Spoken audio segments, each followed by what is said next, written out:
תרבות דיבור, הסקט מבית גלריה בארי.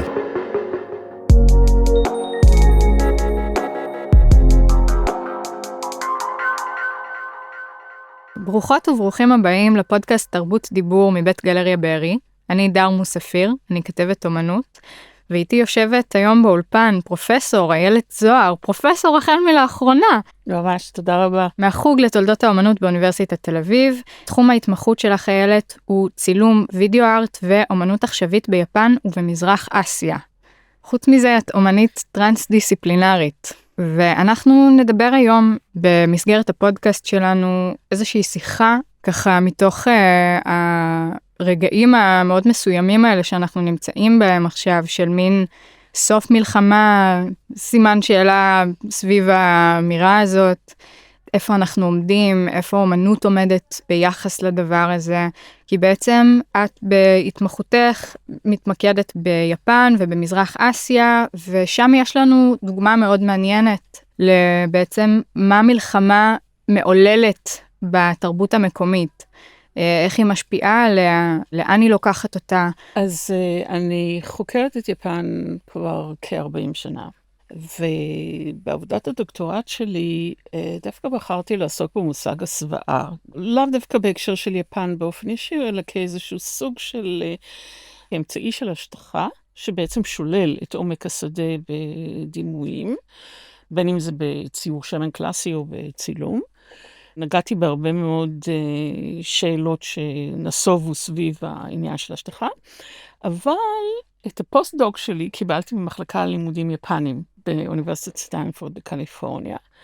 ואז היה לי ברור שאני ארצה לקחת את המסקנות או המחשבות שעלו בתוך הדוקטורט לתוך מערכת יפנית פרסה.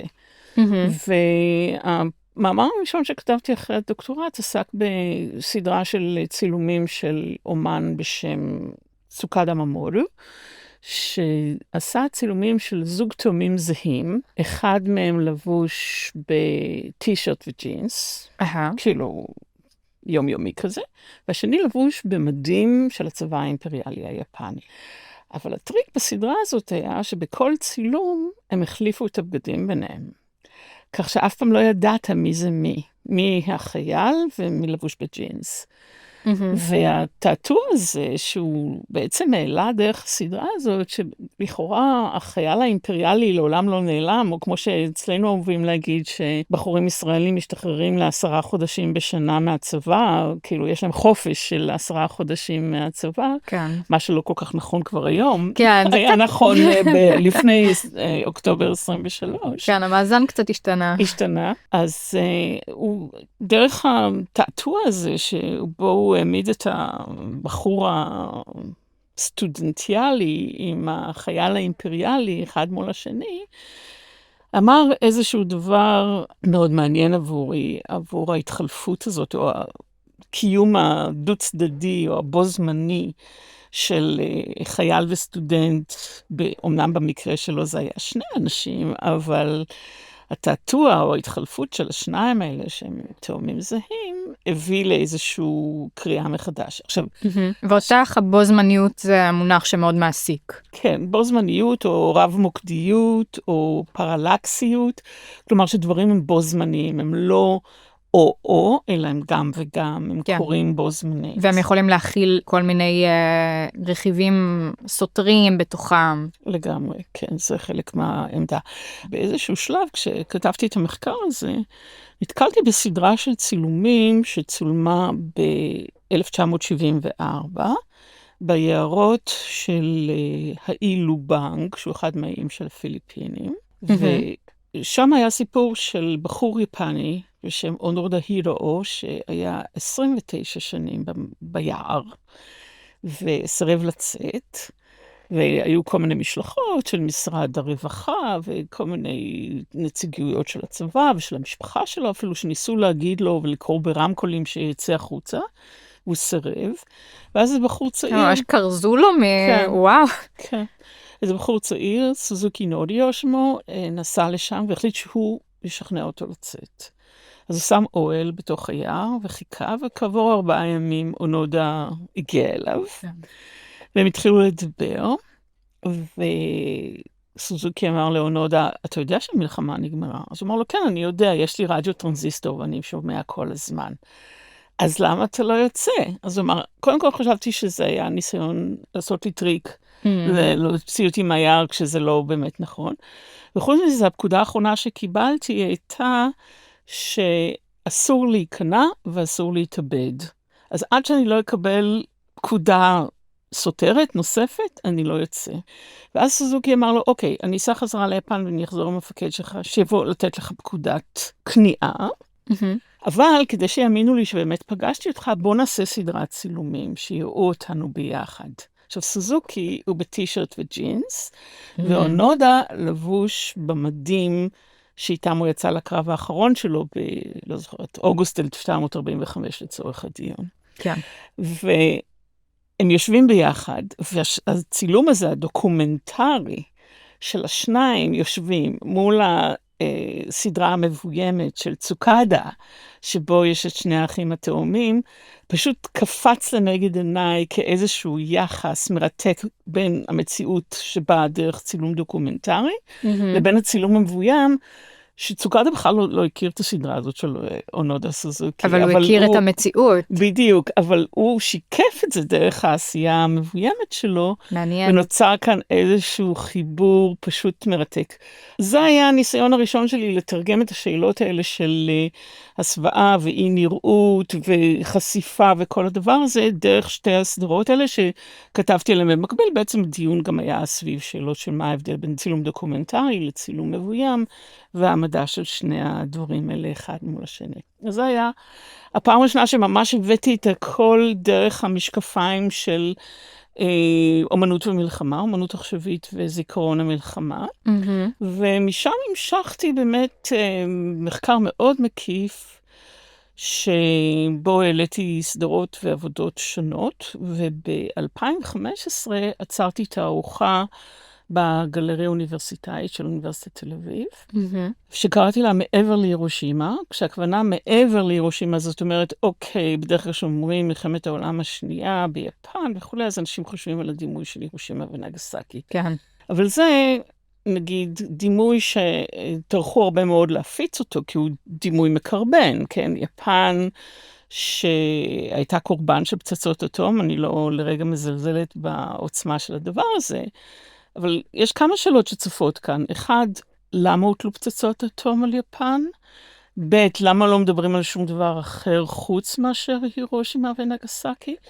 לכן התערוכה שלי עסקה במה שמעבר להירושימה ונגסקי, במובן הזה של בוא נחשוב רגע, האם גם ליפן היה חלק, האם היא הייתה משהו שמעבר לקורבן, האם היה לה יד בתוקפנות ובכל הדבר הזה. וחיפשתי אומנים שעסקו בצד הזה. בצד של האכזריות בעצם של יפן, לא? המושג אכזריות זה שוב פעם איזו קונבנציה מערבית, אני לא מתעסקת עם השאלה הזאת, אבל אני כן עוסקת בהכחשה, בעובדה שלא אוהבים לדבר על זה, על הצד של התוקפנות, ומעדיפים תמיד לשים קדימה את הצד של הקורבנות. אז השארתי את הקורבנות בצד, כי עסקו בה בהרבה מאוד אופנים, והעליתי את אותן עבודות שעוסקות בצד של התוקפנות, ועוד נקודה שעלתה דרך זה, ושהיא הפכה להיות למאוד מרכזית ומאוד משמעותית, זה שאלת התבוסה. שהיא גם כן כמובן נושא לא כל כך נעים, ושלא כל כך רוצים לעסוק בו, אבל יש כמה אומנים שנגעו בזה. אז כן, אז התערוכה הזאת עסקה בצדדים הקשים יותר, הפחות נעימים, מה שבאמת הדור הצעיר, שזה בעצם דור שלישי, נוגע בשאלות שההורים והסבים ניסו להדחיק.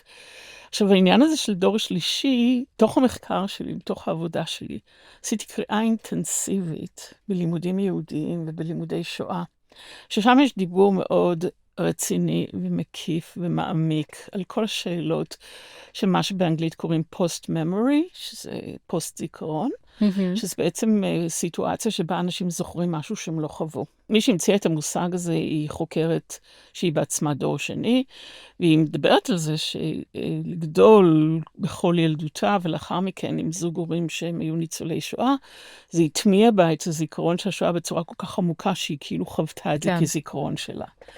היא ממש לקחה, היא בלעה את הזיכרון שלהם. לגמרי. ואז נתקלתי בעוד חוקר יהודי מאוד מעניין, קוראים לו מייקל רות'ברג, הוא מאוניברסיטת קליפורניה בלוס אנג'לס, UCLA, ורוטברג כתב ספר שנקרא Implicated Subjects, או בעצם דיבור על כך שאי אפשר לשים את השואה בתוך סוגריים אקסקלוסיביות, כי קרו הרבה שואות וקרו הרבה אסונות והרבה מה שהיום קוראים ג'נוסייד או השמדת עם או אירועים כאלה ברחבי העולם, ושגם המושגים של קורבנות ותוקפנות הם לא מוצאים אחד את השני, אלא הם הרבה פעמים מתקיימים בו זמנית, והם הרבה פעמים קיימים במרחבים שבהם יש קבוצות שונות שחוו את שני הצדדים האלה.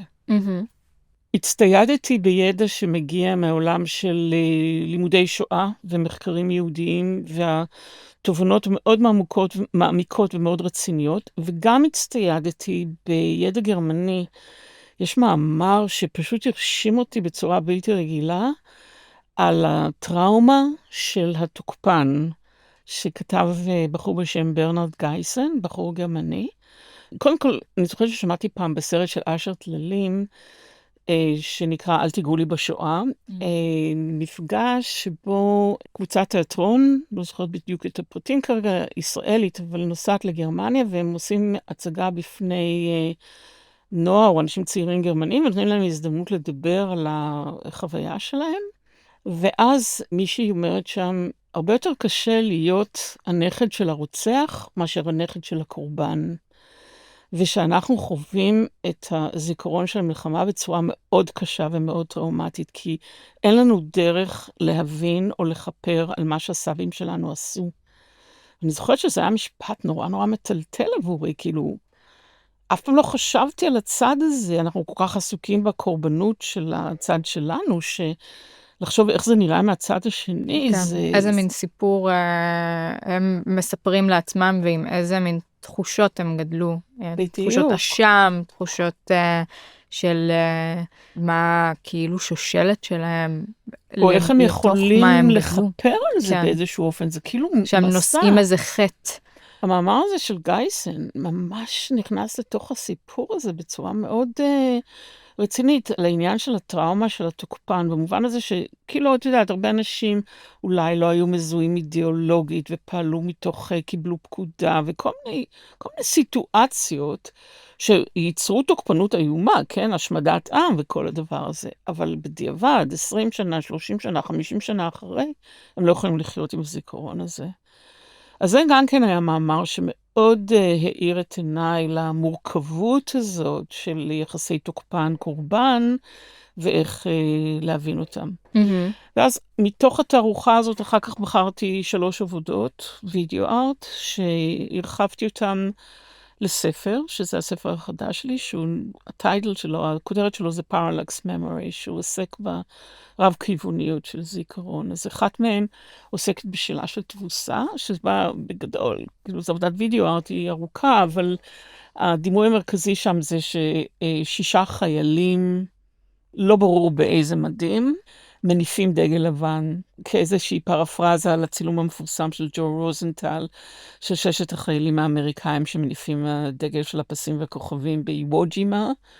כאילו הצד האחר של הניצחון, של הוויקטורי, כאילו כל המהפך הזה שקרה בתודעה האמריקאית, אחרי שהצילום הזה פורסם בפברואר 1945, כאילו שהאמריקאים הבינו שהם בכיוון של ניצחון, אז לייצר לו איזושהי תמונת מראה כזאת של תבוסה. כן, מורימורה הפך את הדגל הזה לדגל לבן, אז הוא בעצם מביא את הצד השני של הסיפור. אם יש מנצחים, אז גם יש מי שהובס, מי שהפסיד בסיפור הזה, וזה היפנים. ואיך חיים תבוסה? זה לא משהו פשוט בכלל, וזה משהו שחברה היפנית בהמון מובנים מתמודדת איתו עד היום.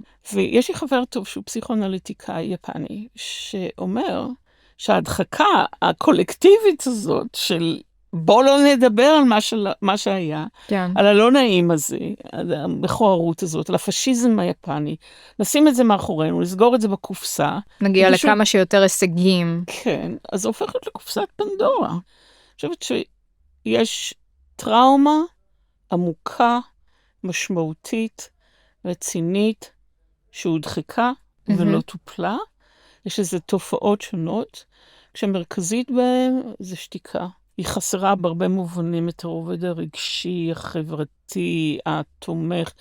אני מרגישה את זה כמעט בכל מגע שלי, עד שאני לא שואלת באופן ישיר, וחוקרת ומגרדת ומסיתה ושואלת, אנשים לא יגידו שום דבר שהוא לא נעים. גם לא ברמה של, לא יודעת מה, הבעל שלי חטף התקף לב. כאילו ברמה הזאת אנשים לא משתפים בכלום. אז כן, ההתנסות שלי עם היפנים, עם החברים, אנשים הקרובים, קולגות וכל הדבר הזה, זה ששתיקה או כאילו פסדה של איזשהו הכל בסדר ונעים ונחמד, היא לב המשחק, אבל הרבה פעמים מסתירה מאחוריה בעיות עמוקות, בעיות רגשיות, בעיות שדורשות דיבור, שדורשות התייחסות. והאומנים האלה שאני מדברת עליהם, שאני עובדת איתם, שכתבתי עליהם, הם אלה ששמו את הדברים על השולחן.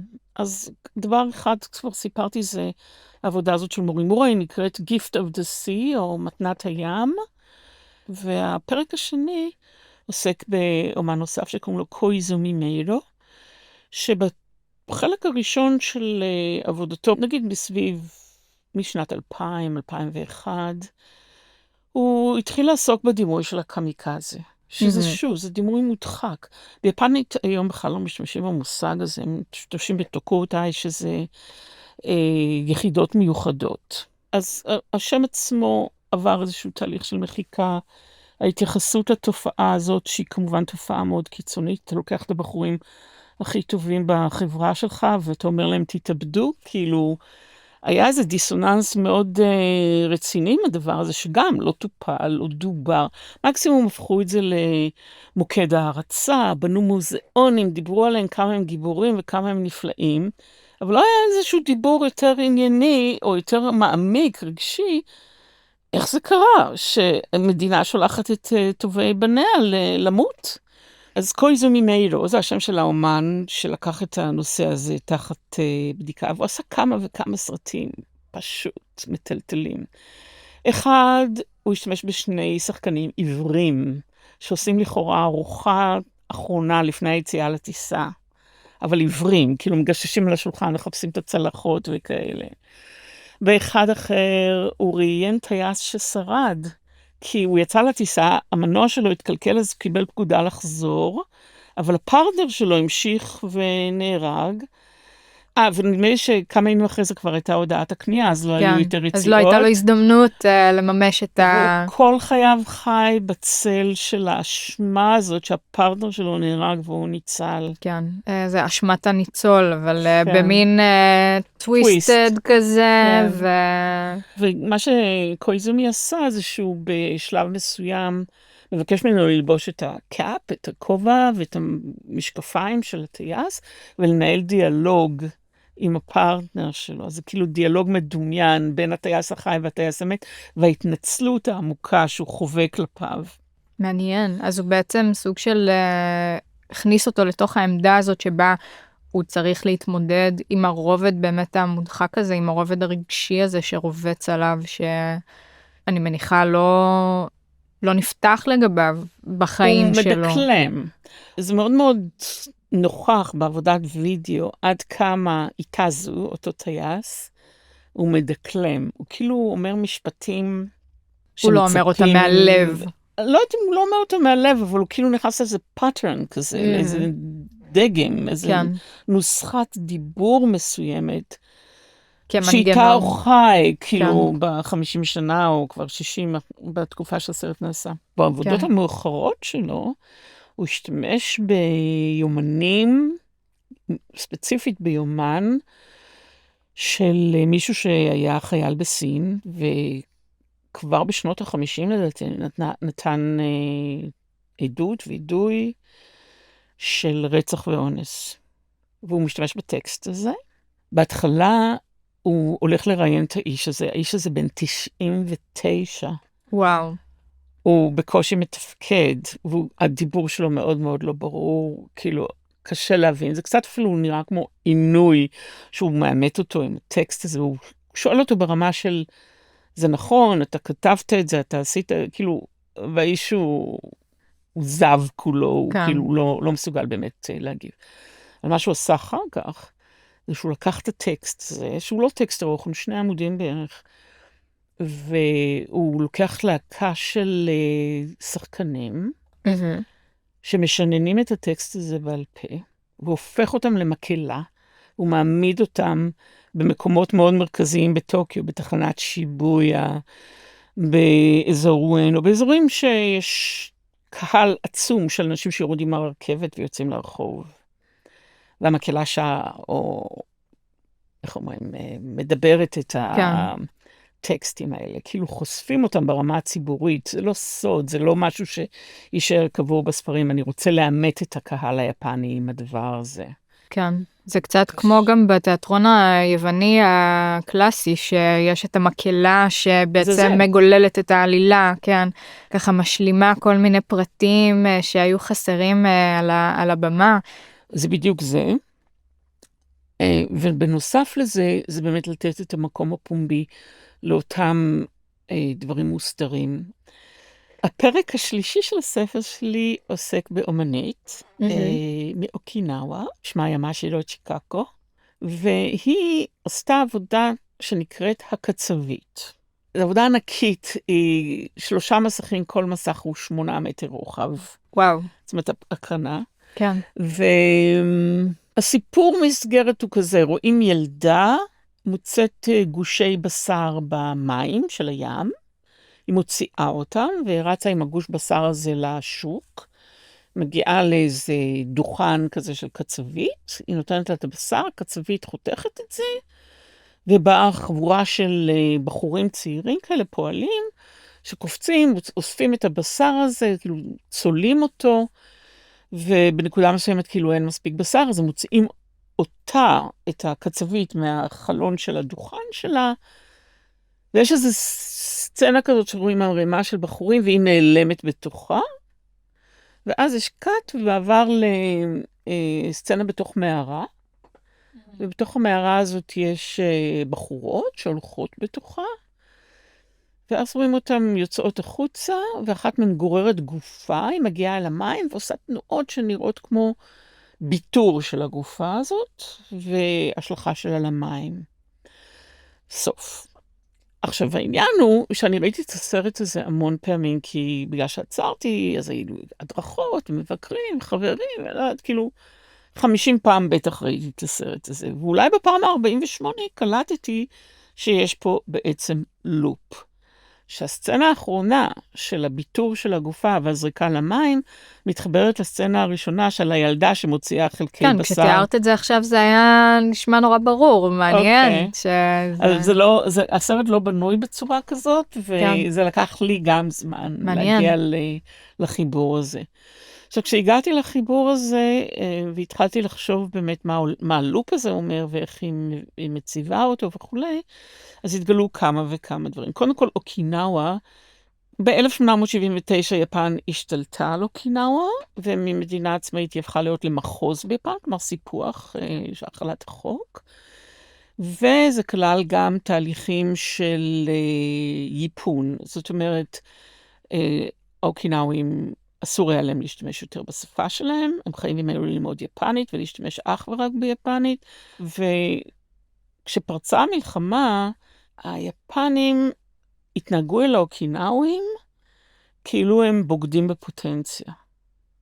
זאת אומרת, למרות 50 שנים של תהליכי המרה ויפניזציה והכל, עדיין כשיפן עמדה בקרב מול ארצות הברית, ההנחת עבודה של הצבא היפני הייתה שאוקינאווים יבגדו במידה ויהיה ניצחון אמריקאי, ויסגירו את היפנים. שהם לא באמת מחוברים לתרבות היפנית. שיש להם מספיק resentment, מספיק התנגדות לדבר הזה. וכתוצאה מהדבר הזה, החיילים היפנים כפו על האוכלוסייה האזרחית התאבדויות המוניות. לפי הערכה של תושבי אוקינאווה, כ-180,000 איש אולצו להתאבד. זה המון. זה המון. והצבא היפני כמובן תמיד הכחיש את זה. עכשיו, בשנות ה-60, ינאגה סבודו היה היסטוריון שהוא עסק לידי משרד החינוך היפני לכתוב ספרי לימוד, טקסטבוקס למלחמת העולם השנייה. זה בעצם חוברות הלימודים שלהם בבית ספר. לתיכון היפני. והוא הכניס את הסיפור הזה של ההתאבדויות באוקינאווה, ומשרד החינוך החזיר לו את זה. גנז את זה בטח. תתקן. אז הוא תיקן והחזיר, אמרו תתקן עוד 4 פעמים, ואז הוא הגיש תביעה נגד משרד החינוך. ולתביעה הזאת הצטרף אוי קנזבודו, שהוא סופר יפני מאוד מפורסם וחשוב, קיבל פרס נובל לפני מספר שנים, וביחד הם הגישו את התביעה הזאת, והסיפור נדון בבתי משפט מעל 30 שנה. וואו. הלוך ושוב, איך אומרים, ערעורים ואינסטנציות שונות וכו'. בסיכומו של דבר, בית המשפט החליט שלא ייכנס.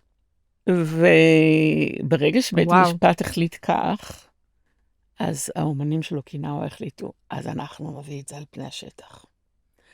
והתחילו לעשות עבודות. עכשיו, לא נדבר על כולם, נדבר על ימאשירו עצמה, על האופן שבו היא הביאה את זה. העבודה הראשונה שלה, שהיא עשתה את זה, נקרא קולך יוצא מתוך גרוני. היא הלכה לבית זקנים כזה, והתחילה לראיין זקנים לגבי הזיכרון שלהם, של המלחמה. היא למדה את הטקסטים בעל פה, ואז היא הקרינה את הזקן הדובר, על פניה היפים והצעירים, ושהיא עושה ליפסינק, כשהיא מדברת בשפתיים שלה את הטקסט שלו. ונוצר מין חיבור כזה מושלם. למשל, יש שם בחור שמדבר על כך שהכריחו את המשפחה שלו לקפוץ מצוקים לתוך הים. והמקרים היותר מפורסמים זה שהפעילו רימונים בתוך מערות, ואז אנשים בעצם נפצעו ומתו כתוצאה מהדבר הזה, אבל רימון אחד בקבוצה של 30 איש, פחות או יותר זה היה הדרך שבה זה פעל. אז זאת הייתה העבודה הראשונה שהיא עשתה, ואז היא עשתה את העבודה עם הקצבית. היו עוד כמה עבודות בדרך, אבל עבודת הקצבית, אני כאילו השתמשתי בקריאה שלי, בפרשנות שלי, את העבודה הזאת, ושני טקסטים מאוד משמעותיים בעיניי. אחד זה שייקספיר ושיילוק, כלומר, ליטרת הבשר. והשני זה טקסט של דרידה על תרגום שלוקח את המודל של שיילוק ושל הסיפור של הסוחר מוונציה, ומביא אותו כאיזשהו מהלך פרשני למושג תרגום. כשהרעיון הוא שאנטוניו במחזה מבקש להמיר את ליטרת הבשר בכסף. ושיילוק מסרב לזה, הוא לא מוכן לדבר הזה. יש הרבה מאוד פרשנויות על הסיטואציה עצמה, אבל אני כאילו לקחתי את המושג הזה ואמרתי, בעצם אוקינאווה עצמה היא סוג של ליטרת בשר ביחסים שבין ארצות הברית ויפן. אני לא השלמתי קודם את סיפור ההיסטורי, אבל לאחר תום קרב אוקינאווה, אמריקה ניצחה בו, חיילים אמריקאים נחזו באוקינאווה, וכמה חודשים אחרי זה הייתה הכניעה של יפן באוגוסט. ובתוך ההסכמים של סוף תקופת הכיבוש, ב-1952, הוחלט שצבא האמריקאי ישאיר את הבסיסים שלו, בסיסי חיל האוויר באוקינאווה, וכך למעשה עד היום יש רצף של בסיסים אמריקאים לכל אורכה של אוקינאווה. אוקינאווה זה לא אי גדול, זה אי של 100 קילומטר בערך, והוא מרוצף בבסיסים של חיל האוויר האמריקאי. רק להבין את העוצמה של זה, אז מלחמת קוריאה ומלחמת וייטנאם נוהלו מהבסיסים האלה. המטוסים האמריקאים טסו לווייטנאם ולקוריאה מאוקינאווה, כך שזה מקום מאוד מרכזי וחשוב בעבור חיל האוויר האמריקאי. כן. עכשיו, אוקינאווה נשארה למעשה תחת כיבוש אמריקאי מ-1952 עד 1972, כשהם ממש כבר התחננו לחזור לשלטון אזרחי, כי הם היו תחת כיבוש צבאי אמריקאי, וזה גרם להמון בעיות חברתיות ואחרות. אז בסיכומו של דבר אוקינאווה ביקשה לחזור ליפן, היא התקבלה בחזרה ליפן ב-72, אבל נשארה להיות המחוז הנידח ביותר, העני ביותר, עם המון יחסים לא פשוטים בין השלטון המרכזי בטוקיו כן. והאירועים באוקינאווה. גם זה כאילו מעלה סימן שאלה על המושג לאומיות. האם באמת, כאילו המאמץ המטורף הזה שהיפנים עשו כדי להפוך את האוקינאווים ליפנים, בסוף הם בעצם הכירו בזה שהם לא הצליחו לעשות את זה, כעובדה שבמלחמה הם כן יצרו את ההפרדה הזאת, בין אוקינאווה ויפן. כן, זה משליך על, אנחנו יכולות להדהד את זה להרבה תרבויות מצבים. היום, נכון. גם בעיקר עכשיו בעולם שנהיה יותר ויותר גלובלי, וגם להשליך את זה על כל מיני חברות בתוך החברה הישראלית, ועל איך אנחנו רואים אחד את השני. האם אנחנו רואים אחד את השני כאיזשהו חלק אינטגרלי מאותו דבר, או שאנחנו לא מקבלים באמת עד הסוף. נאום השבטים של ריבלין בזמנו, שדיבר על החצייה הזאת של החלוקה בתוך החברה הישראלית, כן. לעומת איזשהו מערך יותר הומוגני. אז בסך הכל מאוד מורכב סיטואציה הזאת, אבל גם מבחינתי הסרט שימאשירו יצר, קבוצת עבודות שלה, כמה וכמה עבודות, כמו הסיפור של קולך יוצא מתוך קרוני והקצבית ויש עוד עבודות, הוא באמת חושף את המורכבות הזאת של חיים בשוליים, של להיות שייך ולא שייך, של היכולת לפרש מחדש את המציאות בכלים שהם לא מה שקיבלת, ולהציב איזושהי פרדיגמה חדשה.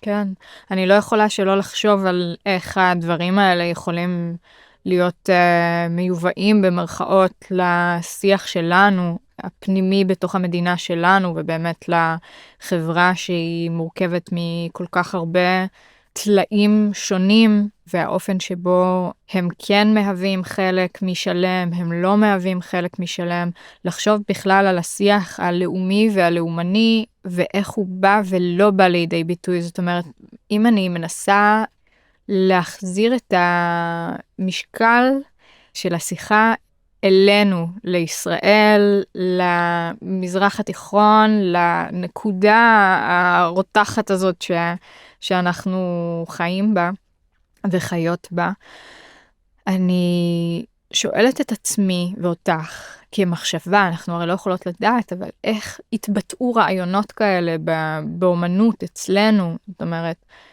האם מתבטאים רעיונות כאלה אצלנו עכשיו? זו גם שאלה שהיא מעניינת. אני חושבת שנקודה מעניינת זה האופן שבו יפן קיבלה את התבוסה וצמחה ממנה. זאת אומרת שניצחון הוא לא האופציה היחידה. אני הסתייגתי ואמרתי את כל ביקורת שיש לי על האופן שבו התבוסה התקבלה, והדרך שבה היא הופנמה, וההכחשה וכל זה. אני חושבת שהחברה הישראלית רחוקה מלהיות במצב הזה, אבל כן לכבד את האפשרות שלא חייבים להגיע לניצחון מוחלט או אחר, או כל מה שכרוך סביב המילה הזאת. כן. אני רוצה כאן להעלות עוד מקרה אחד, זה המקרה של שוויץ. גם שוויץ הגיעה לניטרליות שלה אחרי מפלה קשה בקרב נגד צרפת שנערך על יד מילאנו, שמליניאנו זה נקרא הקרב הזה, זה ב-1515, ואחרי הקרב הזה הם חזרו עם 12,000 הרוגים בחזרה לאלפים, והחליטו שהם יהיו ניטרלים, שלעולם הם לא ישתמשו במלחמה ככלי. וביפן, כידוע, יש סעיף 9 של החוקה, שאומנם נכתב על ידי האמריקאים, אבל הוא קובע שיפן היא מדינה פציפיסטית, ולעולם לא תשתמש בכוח צבאי כדי לפתור את בעיותיה. וזה מגיע מתוך תבוסה, זה מגיע מתוך זה שאיבדת את כל היומרה להצליח. כן, מבחינה צבאית. איך זה בעצם ממש מכתיב את הנרטיב של המדינות. זאת אומרת, כשאתה מגלה שהכוח הצבאי בעצם גם החזיב אותך, זאת אומרת, אתה מגלה שזה לא פתר את הבעיות שלך. אולי יעצים אותם? אולי יעצים אותם, אולי יצר בעיות חדשות, כמו שאת מתארת, של כל המדיניות הפנימית הזאת של ההדחקה ושל השתיקה, ופתאום צייר את כל החברה שלך בצבעים אחרים. אבל אולי כאילו המצב הזה שבו באופן חד משמעי אתה לא יכול להשתמש בפתרון צבאי, אתה צריך למצוא דרכים אלטרנטיביות כדי לנהל את ענייניך, זה יצר איזשהו מומנטום מאוד חיובי באופן כללי כלפי החברה היפנית. עם כל הבעיות, אני לא מנסה להגיד שאין ביפן בעיות, או שזו חברה מושלמת, כמו שהרבה מנסים לצייר אותה בימים אלה, אבל זה כן נתן איזשהו מפנה מאוד משמעותי במה אתה רוצה להיות, איך אתה רוצה לעשות את זה, מה המטרות.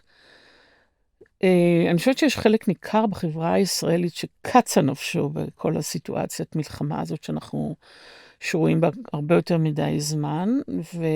כן, גם יש איזה אופן שבו היא זולגת לכל החיים, זאת אומרת, אנחנו נלחמים כל הזמן, אנחנו במלחמה כל הזמן, וזה משפיע על האופן שבו אנחנו תופסים את עצמנו, תופסים אנשים אחרים, באופן שאנחנו מתנהלים ביום-יום, וזה עוד לפני שאנחנו לוקחים בחשבון את השנתיים האחרונות, שכמו שהתחלנו את השיחה, אנשים גם פשוט היו בצבא כל הזמן, ומי שלא היה בצבא כל הזמן, היה תחת איום כל הזמן, והאיום הזה הוא לא היה איום מדומיין, הוא באמת היה איום ממשי. כן. והוא היה איום רחב שהקיף את כל הארץ, ואני בטוחה שיהיו לזה השלכות משמעותיות מאוד קדימה, וכשהתנהלו פה שיחות קודמות בפודקאסט, גם עם סופי, גם עם דוקטור חגית דמרי שהייתה פה, דיברנו גם על הטיימינג של התגובה, ואולי גם את זה מעניין להציב מול התרבות היפנית. דיברנו על כל מיני תגובות שאנשים מיהרו לעשות תוך כדי, מיד אחרי שקרה משהו, אנשים שככה ממש הרגישו את הצורך להפיק מעצמם איזושהי מיידיות. סופי וחגית, שתיהן מהדרום, והייתה להם ביקורת על זה, אבל גם, אני חושבת, היה איזה שיח מורכב ביחס לדבר הזה. אני רק אגיד שביפן באופן מאוד ברור, כל עבודות האמנות האלה שדיברתי עליהם עכשיו, התחילו, או הגל הגדול של יצירה שחוזרת לאפקט של המלחמה, התחילו בשנת ה-50. כן. 1995. זה מעלה לי עכשיו עוד פרק שהתנהל, הפרק האחרון שהוא היה עם עמית גיצלטר, שהוא מגיע מתחומי האנימציה, והוא סיפר שעכשיו הם מקבלים המון הצעות לעשות פרויקטים שקשורים לשואה, ושזה מעניין, כי הצורך הזה לדבר עכשיו על השואה, הוא גם איזשהו צורך לדבר עכשיו על עכשיו, בלי לדבר על עכשיו. זאת אומרת, הצורך לדבר על מלחמה, הצורך לדבר אולי על קורבן ומקרבן, מאיזושהי הסתכלות שמאפשרת מרחק מזה. אז דיברנו באמת בשיחות כאן, שהתקיימו גם על האופן שבו התגובה היא לא תפסיק להיות רלוונטית, כי ההשלכות של המלחמה הן לא נעלמות. הן לא נעלמות בשבוע אחרי, הן לא נעלמות בשנתיים אחרי, הן לא נעלמות ב50 שנה אחרי. הן משתנות, הן מתעצבות, הן מקבלות כל מיני רבדים, חלקן באמת הופכות לכל מיני סיפורי גבורה, חלקן הופכות לסיפורים של בושה, ולדברים שמסתירים ומדחיקים, וגם השיח של מה זה בושה, ומה זה גבורה, הוא משתנה.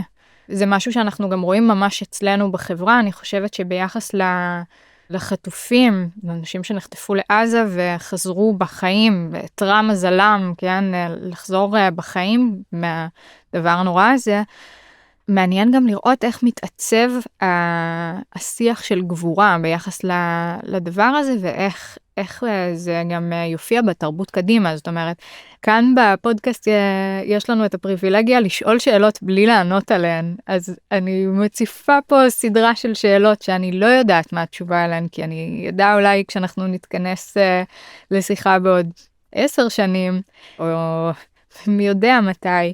אז קודם כל אני רוצה להגיד שזיכרון זה לא דבר אחד. יש הרבה סוגים של זיכרונות והרבה דרכים שזיכרון מתהווה.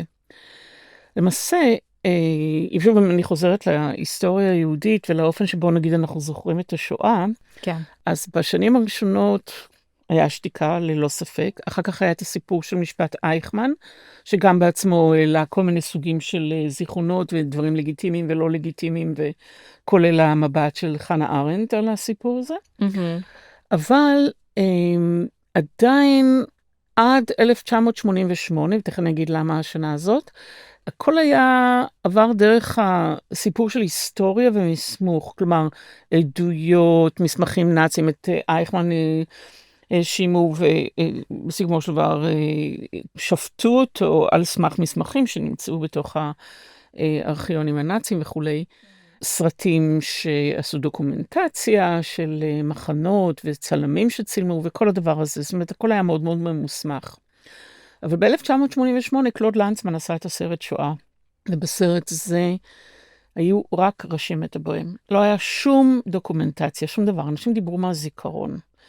וזה בעצם היה איזשהו רגע של תפנית שהבינה שמסמוך יכול לבוא רק מהידיים של הפרפטרייטור, של התוקפן, של מי שמייצר את התוקפנות, כי יש לו את כל הרקורדס ואת כל המסמכים הנדרשים, אבל הקורבן יש לו רק את הזיכרון שלו. כן. הוא זוכר שהוא היה באושוויץ, אין לו שום מסמך לדבר הזה. כן, הוא מחזיק את כל ההיסטוריה הזאת בתוכו. כן, זה משהו שהוא גופני, תודעתי, פרטי מאוד. כן. והמעבר הזה בין המקום ההיסטורי למקום של הזיכרון הוא מקום מאוד מאוד דרמטי, והוא גם, אני חושבת בשלב מסוים, איזושהי הבנה שלנו שאי אפשר רק להסתמך על מסמך, או כפי שנגיד המחלקה להיסטוריה רוצה למצב את זה. כל המושג של oral history בעצם צץ כאיזושהי השלמה של הזיכרון, להבין שאנשים שאין להם את הכוח ההגמוני, כן, של מסמך דברים וכולי, יכולים רק להשתמש בזיכרון שלהם, ואנחנו חייבים לכבד ולקבל את זה. והסרט של לנצמן הוא 9 שעות היה, והכוח שלו באמת בזה שהוא פתח את השיח הזה של איך זוכרים. עכשיו, גם הזיכרון עצמו, בגלל העובדה שהוא לא ממוסמר, ואין לו מסמכים וחד משמעיים, וכולנו יודעים שזיכרון מדלג ומעצים דבר אחד ולא אחר וכולי. כן, יש בעיות עם הוא משפיע, נכון, הוא זולג לכל מיני. הוא מאוד סובייקטיבי, כן. והוא מאוד לא יציב. אבל אז התחילו לבצר כל מיני מושגים כמו זיכרון קולקטיבי, או האופן שבו אנחנו מדברים על זיכרון ליניארי, או זיכרון שמעצים, וגם המושג טראומה הוא מושג של זיכרון, כך מדברים על פוסט-טראומה, ואפרופו הדברים שדיברת עליהם קודם, על השינוי עמדה בחברה הישראלית, אני חושבת שהאופן שבו מדברים היום על פוסט-טראומה, הוא שינוי דרמטי מהאופן שהוא היה מאוד מוכחש במשך שנים ארוכות. מאוד. חברה שחיה על חרבה, לא יודעת מה, 7-8 עשורים, אז הרגע הזה הוא רגע מאוד משמעותי, שפוסט-טראומה נכנסה למרכז הבמה, ומותר לדבר, ומותר להציב. זה אגב היה, כאילו הייתה הרמה להנחתה, כי היה את הציון של 50 שנה למלחמת יום כיפור, וכבר התחילו בעצם להכניס את השיח של הטראומה הצבאית יותר ויותר, גם מבחינת התרבות, באמת התחילו כל מיני פעולות באומנויות שונות סביב הדבר הזה, גם איריס ארז שהתארחה כאן, זה היה גם בשיחה איתה, היא בעצם יוצרת סביב הפוסט-טראומה הצבאית של בן זוגה, ביחד איתו, יצירה שרצה בימים אלה, שנקראת בקרבנו, והם התחילו את הדבר הזה לפני שהמלחמה התחילה, וממש ראו תוך כדי תהליך העבודה, את הנסיקה בדיבור על זה, החוויה עם האבא שיש לו, עם האח שיש לו, זאת אומרת, גם הקול של האנשים שסובלים מפוסט-טראומה בעצמם, וחיים עם פוסט-טראומה, וגם של מי שחיים איתם, וכבר היה כאילו את ההתחלה של השינוי, ולתוך החרך הזה שנפתח בדלת, נכנס פתאום שטף עצום של אנשים, נשים וגברים, וילדים, חדשים בתוך המעגלים האלה, ואז פתאום באמת השיח כבר נהיה אחר. אז זה בדיוק הרגל בדלת ששמנו במובן הזה שיכול להיות שבסיכומו של דבר יהיה שינוי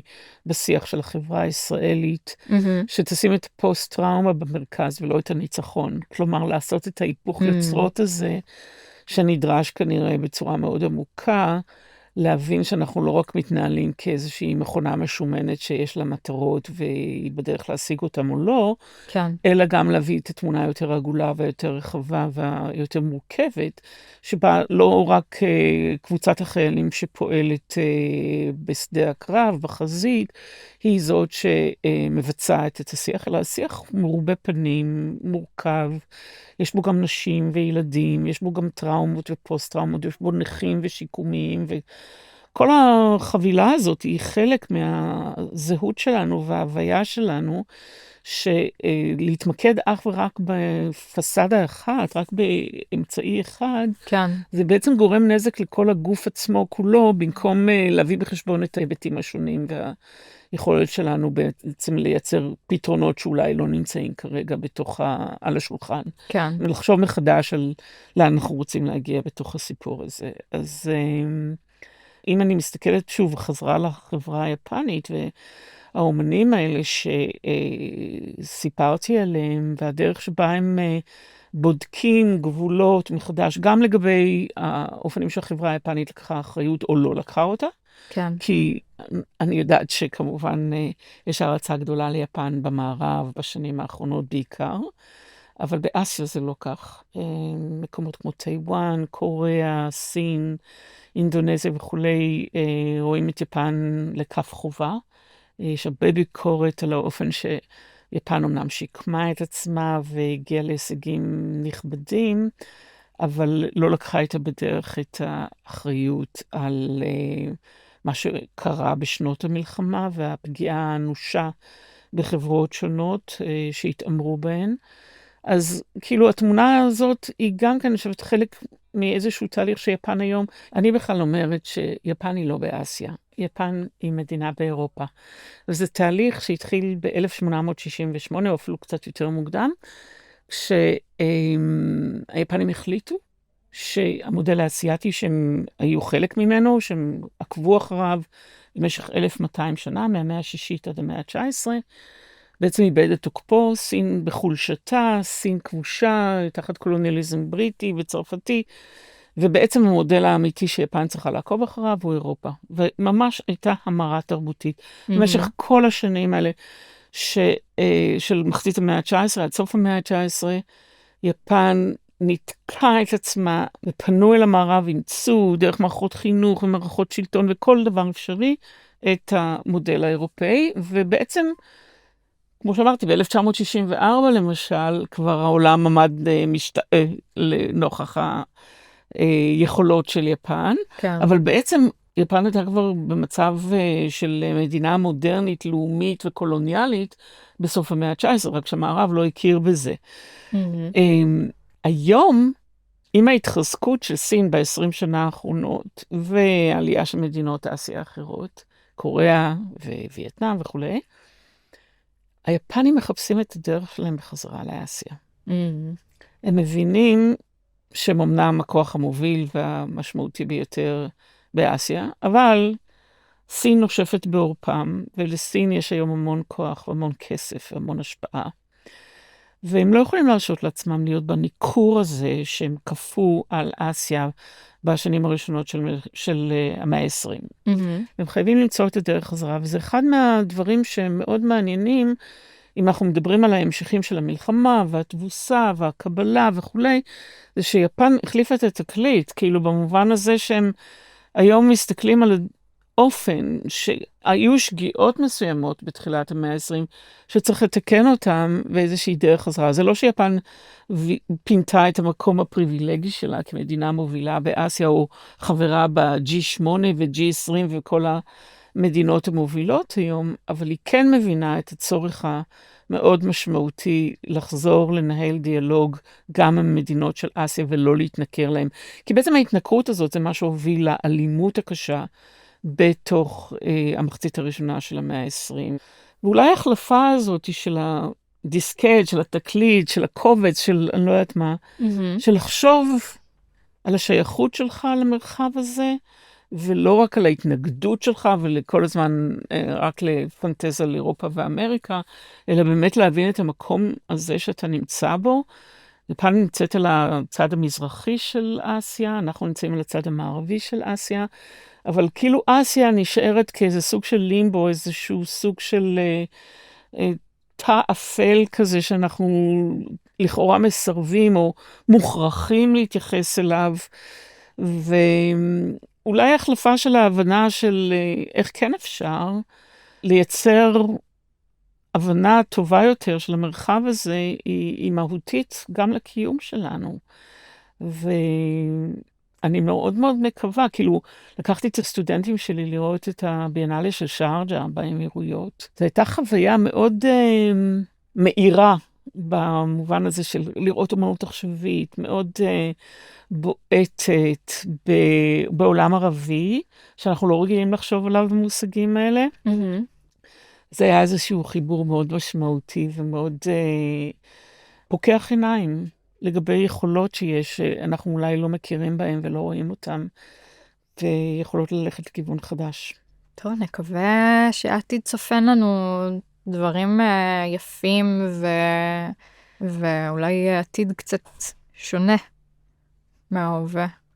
איילת, תודה רבה שהיית איתי כאן בשיחה הזאת. מאוד שמחתי לדבר. מאוד שמחתי להקשיב.